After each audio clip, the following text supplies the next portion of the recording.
Hi friends, Veeramaran சீரியலில் ஒரு அட்டகாசமான ரிவ்யூ பற்றி தான் இந்த வீடியோவில் பார்க்க போகிறோம். அதுக்கு முன்னாடி நம்ம சேனலை சப்ஸ்கிரைப் பண்ணாதவங்க கீழே இருக்கிற சப்ஸ்கிரைப் பட்டனை கிளிக் பண்ணிவிட்டு பக்கத்தில் இருக்கிற பெல் ஐக்கனையும் கிளிக் பண்ணிடுங்க. சரி, வாங்க வீடியோக்குள்ளே போகலாம். இங்கே பார்த்தோன்னா நம்ம கார்த்தி போலீஸ் கைது பண்ணிட்டு போயிட்டாங்க.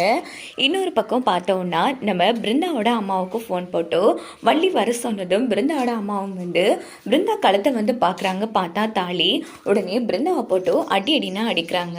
அப்போ நம்ம கண்மணி அம்மா தப்பு பண்ணது அந்த கார்த்திக்மா, அவன் தான் பிருந்தாவை கோவிலுக்கு தந்திரமாக கூட்டிகிட்டு போய் அவளுக்கு தெரியாமல் அவள் கழுத்தில் தாலி கட்டி வச்சிருக்கான் அப்படின்னதும், அண்ணன் என்னென்னு இதெல்லாம் உங்கள் குடும்பத்தை என் சொந்த கூட பிறந்த அண்ணனா தானே பார்த்துட்ருக்கேன், இப்போ என்னென்னா இப்படி பண்ணிட்டீங்களேன்னு என்னென்ன இதெல்லாம் அப்படின்னு பிருந்தாவோட அம்மா ரொம்ப ஃபீல் பண்ணி அந்த இடத்துல அழுதுட்ருக்காங்க. இங்கே பாருமா, இங்கே என்ன நடக்குது, என்ன சுற்றி ஏது நடக்குது, ஒன்றுமே எனக்கு புரியல அப்படின்னு ராமச்சந்திரனும் அழுதுட்ருக்காங்க. இங்கே பாரு, இதுக்கப்புறமும் இந்த தாலி உன் கழுத்தில் இருக்கக்கூடாது, ஒழுங்கு மரியாதையாக தாலியை கலட்டுறி அப்படின்னு நம்ம பிருந்தா அம்மா கத்திட்டு இருக்காங்க. இல்லைம்மா, என்னால் முடியாது அப்படின்னது. பிருந்தா, நீ தப்புக்கு மேலே தப்பு பண்ணுற பிருந்தா, உன் வாழ்க்கையே போயிடும். நீ இல்லைக்கா, எனக்கு இந்த தாலி எப்போ கழுத்தில் இருக்கோ அப்போவே நான் என் புருஷன் காட்டிதான்னு முடிவு பண்ணிட்டேன். என்னால் இந்த தாலியை கலட்ட முடியாது அப்படின்னது. என்னடி பேசிட்டு இருக்க? இங்கே பாரு, அவருக்கு ஏற்கனவே கல்யாணமாகி அவருக்கு பொண்டாட்டி இருக்காடி. அப்படி இருக்கும்போது எப்படி இந்த கழுத்தில் நீ தாலியை சுமந்துட்டு இருக்க போற அப்படின்னு திட்டிட்டு இருக்காங்க. இங்கே பாருங்கம்மா, கார்த்திக் என்ன தான் காதலிக்காரு, அவர் தப்பு பண்ணலைன்னு நான் 100% நம்புகிறேன். அதே மாதிரி அவர் மேலே எந்த தப்பும் இல்லைன்னு கூடிய சீக்கிரமே நிரூபிக்கத்தான் போகிறாரு. அப்படி மட்டும் அவர் நிரூபிக்கலைன்னா நானே தாலியை கலட்டி வச்சுட்டு வரேன், அது வரைக்கும் என்னால் வர முடியாது அப்படின்னதும் இன்னொரு பக்கம் பார்த்தோன்னா கண்மணி திட்டிட்டு இருக்காங்க. இந்த பக்கம் நம்ம மாறன் இங்கே பாருங்க, அதான் அவளே சொல்கிறாள், அப்படி ஒரு வேளை கார்த்திக்கு டைம் கொடுங்க, அவனால் நிரூபிக்க முடியலன்னா பிருந்தான்னு நானே பிருந்தா கழுத்தில் கிடக்கிற தாலியை அத்து எறிஞ்சிட்றேன் அப்படின்னு மாற சொன்னது. ஐயோ, உன் வாழ்க்கையே போச்சேடி, இப்போ நான் என்ன பண்ணுவான் அப்படின்னு பிருந்தாமா ரொம்ப ஃபீல் பண்ணி அழுத்துட்டு இருக்காங்க. இந்த பக்கம் வீரா சமாதானப்படுத்துகிறாங்க. இன்னொரு பக்கம் பார்த்தோன்னா நம்ம வீரா ஒருத்தவங்க கிட்ட பென்ட்ரைவ் கேட்டிருக்காங்க போல. அந்த பென்ட்ரைவில் என்ன இருக்குன்னா, நம்ம விஜய் நம்ம வீராவோட அண்ணனை போட்டு தள்ளினாங்க இல்லையா, அது சம்மந்தமாக காரில் இருக்கிற பிரேக் வயரை பிடுங்க சொல்லி 2 பேருக்கு பணம் கொடுத்துருப்பாங்க. ஸோ அந்த வீடியோ தான் அந்த பென்ட்ரைவில் இருக்குது. இந்த வீடியோவை நம்ம வீரா ரூமில் போட்டுட்டு பார்த்துட்ருக்காங்க. அப்படின்னா நம்ம அண்ணன் இல்லாமல் போனதுக்கு 3வது நபரும் இந்த விஷயத்தில் சம்மந்தப்பட்டிருக்காங்க. இது யாராக இருக்கும் அப்படின்னு ஜூம் பண்ணி பார்க்குறாங்க. நம்ம விஜயோட முகம் தெரியலை. விஜய் முதுகுக்கு பின்னால் ஒரு வேல் போன்ற மச்சம் இருக்கும், அது மட்டும்தான் வீராவுக்கு தெரியுது. அப்படி இந்த பென்ட்ரைவில் என்ன பார்த்துட்ருப்பா வீரா, ஏதும் வீடியோ இருக்குமா, நம்ம பார்த்தே ஆகணுமே அப்படின்னு விஜய் ரகசியமா அந்த இடத்துல மறைஞ்சு நின்றுட்டு இருக்காங்க. இன்னொரு பக்கம் வீரா வீடியோவை பார்த்துட்டு பென்ட்ரைவ் மறைச்சு வச்சுட்டு போனதும் வீராவுக்கு தெரியாம அவங்க ரூம்ல விஜய் பென்ட்ரைவை தேடி கண்டுபிடிச்சிடுறாங்க. அப்பன்னு பார்த்து சரியா வீரா வந்ததும் பின்னாடி கையை எடுத்துடுறாங்க. ஏய், நீ இங்க என்ன பண்ணிட்டு இருக்க அப்படின்னதும், ஒன்றும் இல்லைக்கா, சும்மா தான் அப்படிங்கிறாங்க. இல்லை, கையில் என்ன மறைச்சி வச்சிருக்க காட்டு விஜய் அப்படின்னதும், ஒன்றும் இல்லை அப்படின்னும் போது வீரா கையை பிடிச்சி இழுக்கிறாங்க. பார்த்தா பென்ட்ரைவை பார்த்த நம்ம வீரா செம்மையாக அதிர்ச்சி ஆகிறாங்க. இது பாரு, இது நான் யாருக்கும் தெரியாமல் இந்த பென்ட்ரைவை லேப்பில் போட்டு பார்த்துட்டு வச்சேன்.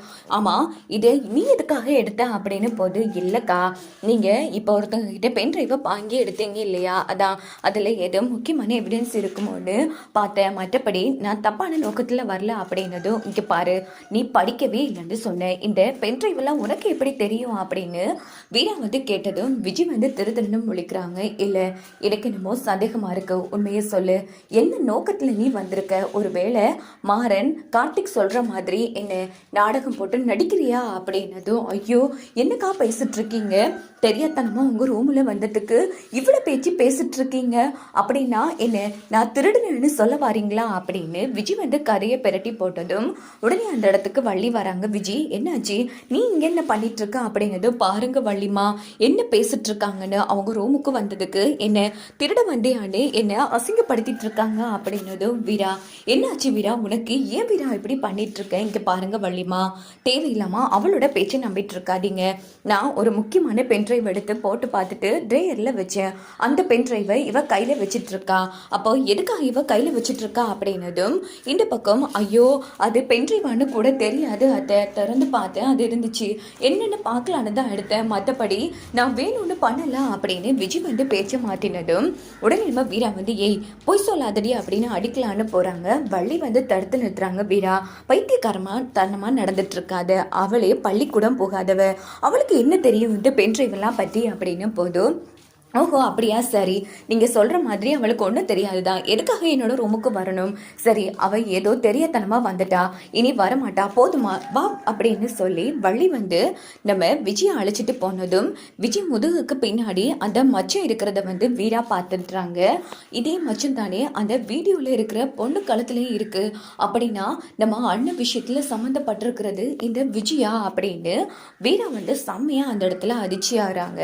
ஸோ ரூமில் வந்ததும் நம்ம விஜய் வந்து யோசிச்சுட்டு இருக்காங்க. ஐயோ எல்லாம் சொதப்பிடுச்சு, இப்போ என்ன பண்ணுறது அப்படின்னு சொல்லிட்டு செம்ம டென்ஷனில் இருந்துட்டு இருக்காங்க. எப்படியாச்சும் அந்த பென் டிரைவை எடுத்தே ஆகணும் அப்படின்னு திரும்புறாங்க. பார்த்தா நம்ம வீரா நிற்கிறாங்க. என்னக்கா மறுபடியும் கள்ள சாக்கு போடலான்னு வந்திருக்கீங்களா அப்படின்னதும் விஜயா அடி அடின்னு அடிக்கிறாங்க. வீரா இப்போ நீங்கள் எதுக்கு அடிக்கிறீங்க, இருங்க மாமாட்ட சொல்கிறான் அப்படின்னதும் எங்கடி போய் சொல்கிறீ பார்க்கலாம், அடுத்த நொடியை நீ இந்த வீட்டில் இருக்க மாட்டா அப்படின்னதும் என்ன சொல்கிறீங்க, என்ன பண்ணுவீங்க, என்ன விரட்ட போகிறீங்க அப்படின்னதும் ஏண்டி என் அண்ணனை வந்து இல்லாம பண்ணது நீதான்ல அப்படின்னதும் விஜய் வந்து அது என்ன பேசிட்டு இருக்கீங்க, இப்படி தேவையில்லாம மேல பழி போடுற வேலையெல்லாம் வச்சுக்காதீங்கக்கா, அவ்வளோதான் அப்படின்னதும் உடனே மறுபடியும் வீரா அடிக்கிறாங்க.